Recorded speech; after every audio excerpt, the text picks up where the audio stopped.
शिक्षाविद व लेखक अरविंद कुमार की पुस्तक चुटकी चुटकी गंगा जल का विमोचन गया जिला हिंदी साहित्य सम्मेलन के सभागार में किया गया। इसका विमोचन मुख्य अतिथि पूर्व डीजीपी गुप्तेश्वर पांडे, विशिष्ट अतिथि कवि एवं लेखक डॉक्टर संजय पंकज व BR अम्बेडकर यूनिवर्सिटी मुजफ्फरपुर के अंग्रेजी विभाग के रिटायर्ड प्रोफेसर डॉक्टर देवव्रत अकेला के साथ साथ चित्रकार एवं साहित्यकार गोपाल फलक, भाषाविद एवं समीक्षक डॉक्टर सुमन कुमार सिंह, गया जिला हिंदी साहित्य सम्मेलन के अध्यक्ष सुरेंद्र कुमार सुरेंद्र व पुस्तक के लेखक अरविंद कुमार ने संयुक्त रूप से किया। इस अवसर पर लेखकों, शिक्षकों, व्याख्याताओं और साहित्य प्रेमियों की मौजूदगी उल्लेखनीय रही। पुस्तक विमोचन समारोह में बोलते हुए मुख्य अतिथि गुप्तेश्वर पांडे ने कहा कि अरविंद कुमार की लेखनी ने हमेशा ही गुजरे दौर की स्मृतियों को ताज़ा किया है। उन्होंने कहा कि सोशल मीडिया के दौर में ऐसी किताबों की महत्ता और बढ़ जाती है।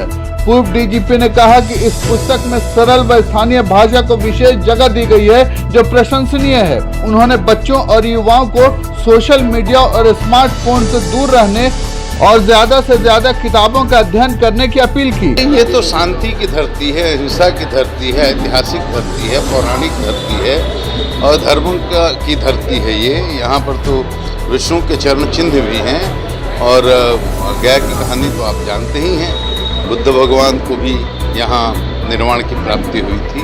तो गया का तो ऐतिहासिक महत्व है। यहाँ कर हमको बहुत अच्छा लग रहा है, बहुत प्रसन्नता हो रही है। और अरविंद जी ने जो पुस्तक लिखी है वो पुस्तक भी, हालांकि मुझे बोलने का मौका नहीं मिल रहा पाया क्योंकि मेरी एक मीटिंग चल रही थी, लेकिन इन्होंने जो लिखा है उस किताब पुस्तक को मैं देख रहा था।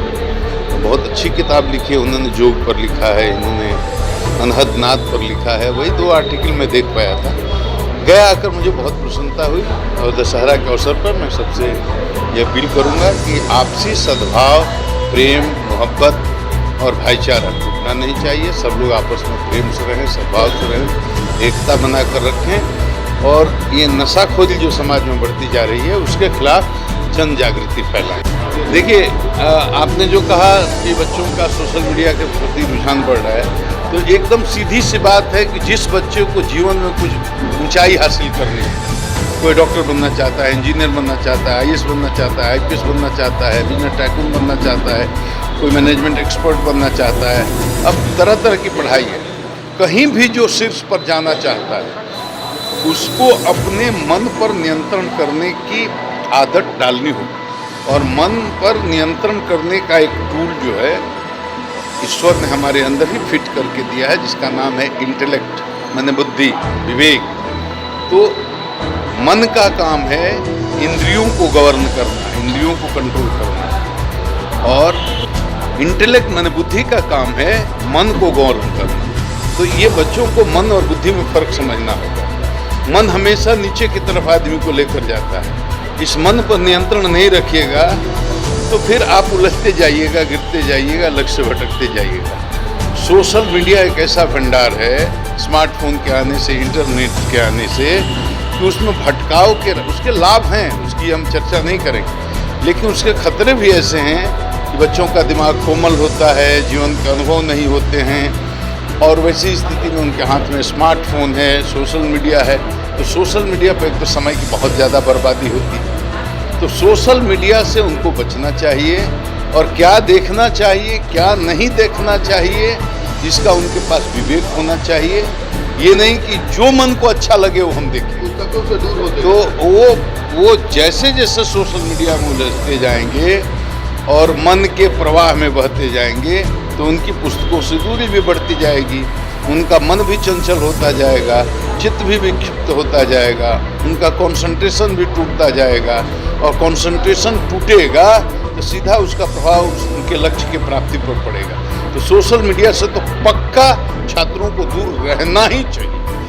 केवल इंटरनेट का इस्तेमाल अपनी पढ़ाई से संबंधित चीज़ों को देखने के लिए करें। सोशल मीडिया से दूर रहें, स्मार्टफोन से भी यथासंभव दूर रहें, अपने लक्ष्य को केंद्रित करके अपने विषय पर ध्यान दें, तभी वो आगे बढ़ सकते। लेखक अरविंद कुमार ने कहा कि 180 पृष्ठों की इस पुस्तक में जीवन दर्शन और संस्मरणों को साझा किया गया है।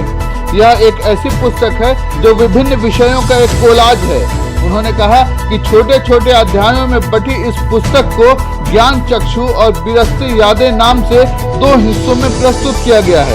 यह किताब जो है चुटकी चुटकी गंगा जल, यह मेरे विचारों का कोलाज है।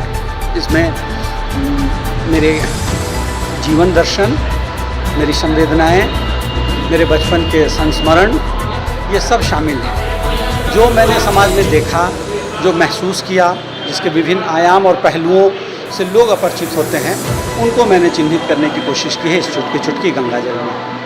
और गंगा तो मेरी माँ का भी नाम है, इसलिए इस किताब की वजह से मैं अपनी माँ को श्रद्धांजलि भी दे पा रहा हूँ, यही वजह है।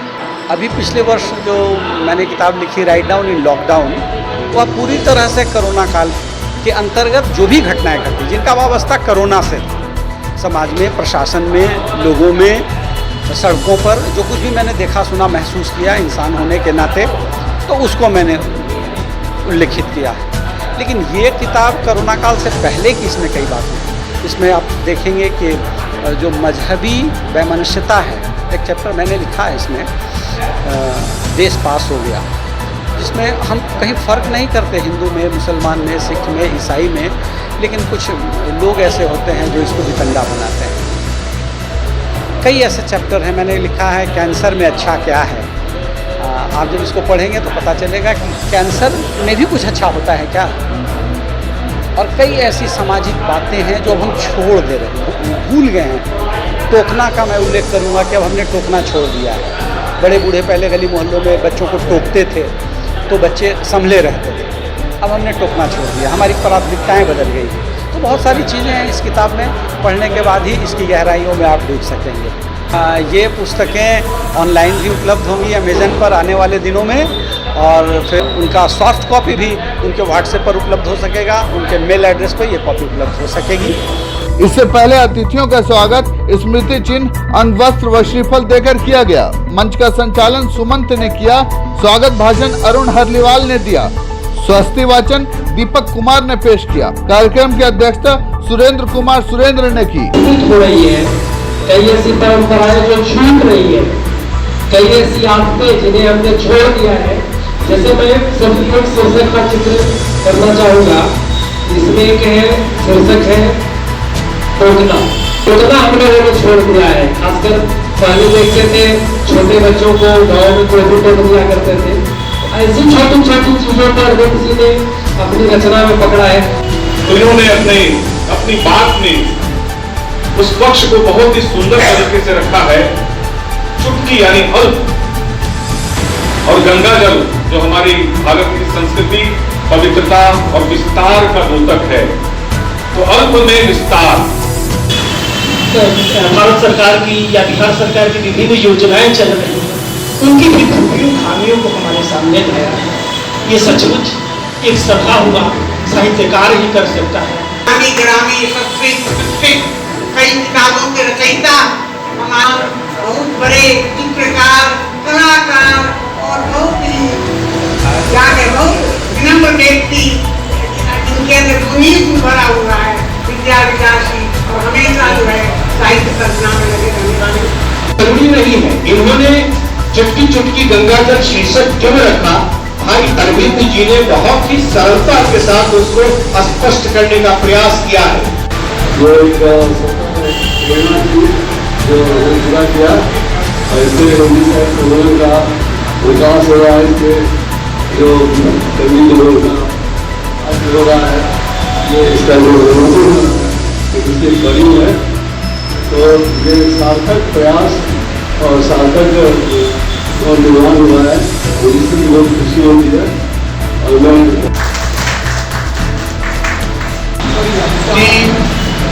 अपने पारिवारिक सदस्य के रूप में हमारा परिवार आरंभ से विद्यावेष्टी रहा, और उसी का प्रतिफल इस पुस्तक के रूप में हमारे भाई साहब के द्वारा रचना की गई है।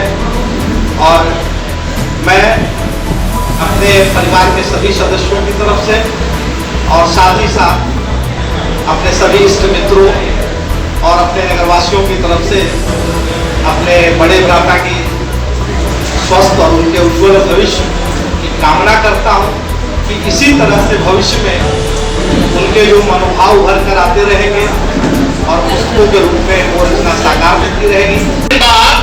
अछुआ भर गंगा जल लेके रच दिला किताब अपार बिंदी पेश कर ला निमन है तो हर सौगात।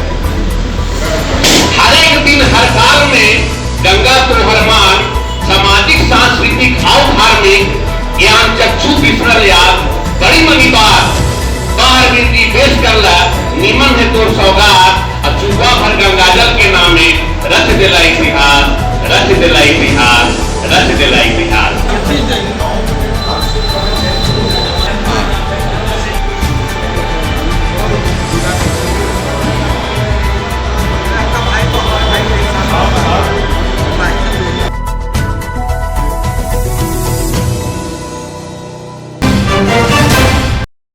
पूरा पाना चाहे तमे न के ही चारा चाह गली गली में बाटे सटल सगरी पर चाह एह दीदी न के जीतई हो हो कबहू बात न भूलई हो।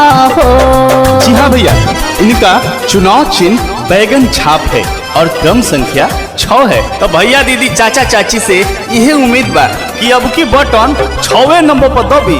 अरे हाँ बाबू, गरीब लोगों पर हमेशा सहाय रहे हैं, चाहे वो सुख में दुख में सब में।